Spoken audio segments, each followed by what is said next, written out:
Hello, and welcome to Construction Programs and Results Incorporated newsletter. I'm Michael Stone.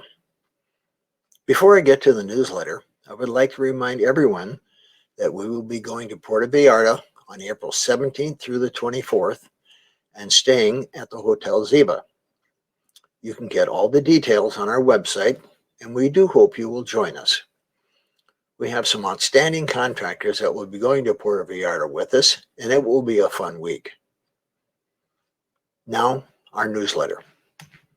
The cost of callbacks.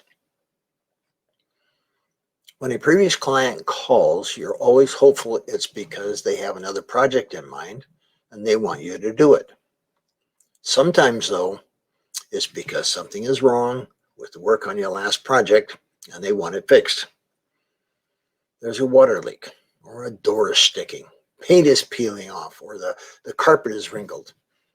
Hand railing is loose, some shingles blew off, siding is coming loose. Something is wrong and it needs to be fixed. Whatever it is, you have to stop what you're doing and return to the job. And if it's because of a mistake made by you or one of your subcontractors, you're responsible for the repair, especially if it's still under warranty. It's a callback, and callbacks cost you money.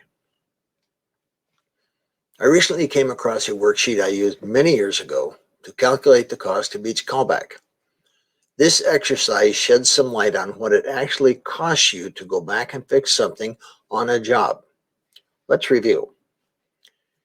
Total labor expense, the dollars times the number of hours expended to make the repairs. What is the total time that will be spent on the callback? This would include travel time and correction time. I'd suggest that you'll spend a minimum of 3 hours on any callback you do, and more if you're sending a crew. Multiply the total hours by your normal rate to arrive at the labor expense. Include all materials you use to make the corrections on the job. Specialty contractors. If the mistake is yours, but a specialty contractor is needed, you'll need to pay them for their time.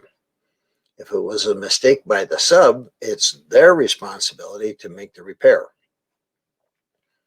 That is why you need a subcontractor agreement.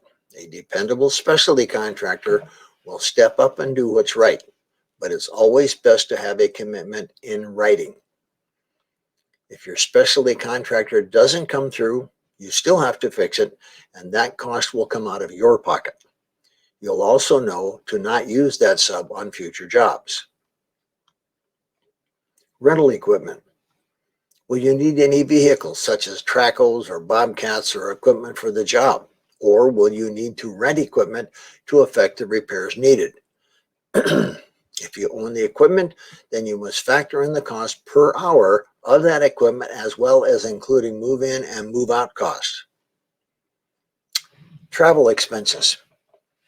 Include the cost of all vehicles traveling to and from the job site at the current mileage rate.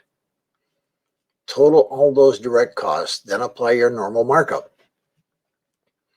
The loss of overhead and profit needs to be included because the time spent on a callback is time away from a paying job. Now we need to consider two more figures that are difficult to calculate. Reduce productivity. Taking your crew away from one job to make the repairs on another can reduce their productivity. I'd add at least a few hours into the labor time for the correction. The cost to your reputation.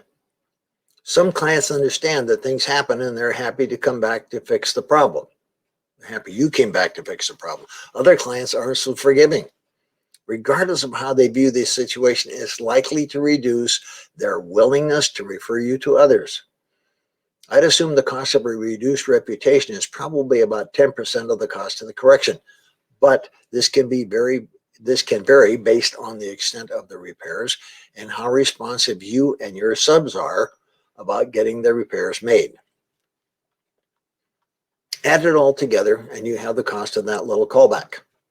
It should be charged to the original job, and it will reduce what you thought was the net profit on that job. Things happen, and you can't avoid all callbacks.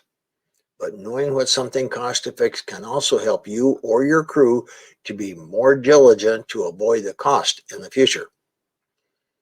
I'd also encourage you to get on callbacks as quickly as possible to protect your reputation and to get them over and done with so you can get back to business. We hope this review of the cost of a callback help you in the future. We also hope that you, your family, your employees, and your company are doing well during this pandemic. May the profits be with you.